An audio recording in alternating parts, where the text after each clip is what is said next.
Hey guys, what's up? Welcome to another video of Ivan's Wheels. Here we are today against this beautiful backdrop of the Karanzalam beach, and I'm gonna give you a review of the Mercedes W115 230.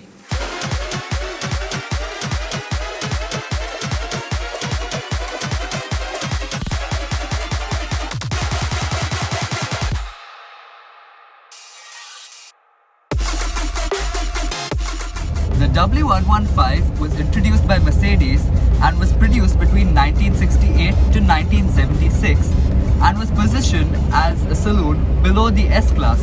So in today's world, it was like the E-Class. Let's start off with the exterior design of the W115. First impressions, it's the typical 70s, 80s movie car. So at the front, you have the Mercedes three-pointed star proudly sitting on the hood.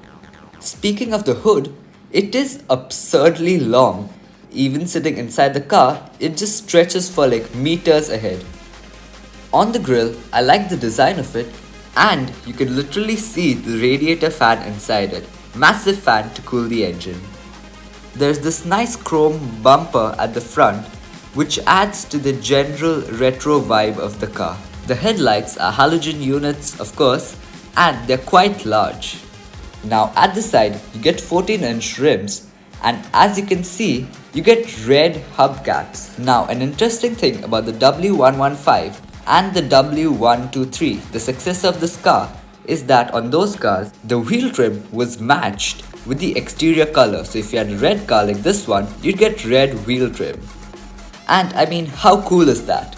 Coming to the back, you see, you get the Mercedes logo, which is significantly larger than the current cars. You also get 230 badging on the left. Now the W115 was made in 4 variants: the W200, the 220, the 230, which is this one, and the 240. You also see that you get the massive chrome bumper again, like the front. Another observation is that the tailpipe extends significantly outside the car. There we go. Now the boot is quite large for a car of this size. This is easily above 500 liters, and you can store a lot of stuff in this boot. Another quirky thing about the W115 230 is where you fill the fuel. So as you can see here, you open this lid, and there is the fuel filler cap. So the fuel goes in there, a very unusual place for the tank. Now we are in the interior of the Mercedes W115 230. So this interior has been really tastefully restored and now has these beautiful tan leather seats. Now first thing I noticed sitting here is that this is a completely massive steering wheel. I mean, the diameter is crazy big. Because of the steering wheel, it's also quite hard to get in here. First time I tried to get in, I couldn't get in because my leg was getting stuck beneath the steering wheel. So I don't understand why it's so large, but it is absolutely massive. Also, the way the horn operates on this is that you press this metal rim, and that's how the horn works.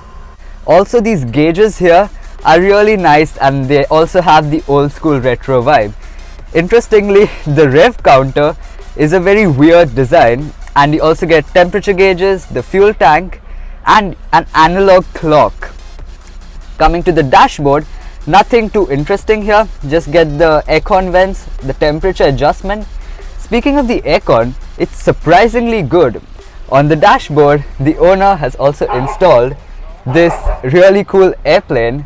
The dashboard is pretty simple. Practicality, you get this storage here, no door bins, and a cigarette lighter here. But the quality even on the dash is remarkable, and I don't know if it's been restored that way or it came originally, but it's a really plush interior. Doesn't have the creature comforts that we expect in modern cars, but for the time, it's a really beautiful interior. Now we're in the back seat of the Mercedes W115. Now despite this being a pretty large car, knee room, as you can see, is tight, and anyone over 5'9", 5'10", it would be a really tight squeeze. However, headroom is impressive. I have several inches of headroom still left. Now the seat is comfortable, probably because this has been restored, and under thigh support is surprisingly good. Now this armrest that you see here is fixed, it doesn't go up, so technically that makes this a two-seater at the back. Even though the space at the back is relatively tight, the glass area is very good. Even at the back, it's a massive glass area, so it doesn't make you feel claustrophobic at all. So guys, now we're out for a drive in the Mercedes W115. So first thing I noticed is there are those seat belts. This is the first time I climbed into this car.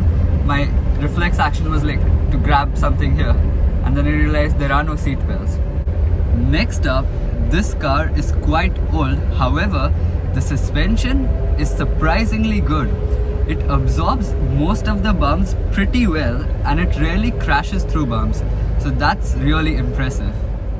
Okay, so as for the engine specs, you get a 4-cylinder petrol motor which produces somewhere about 110 horsepower, and you get a 4-speed manual gearbox which is mounted on the steering column. So here's how you change gears. So I've been riding along in this car today, and the absurd thing is the amount of attention this vehicle gets. Like, you're just going along on the road and there are people like craning their necks and turning around to see the car. So the W115 also doesn't get a power steering. So driving the car and like making U-turns such as these is quite a pain.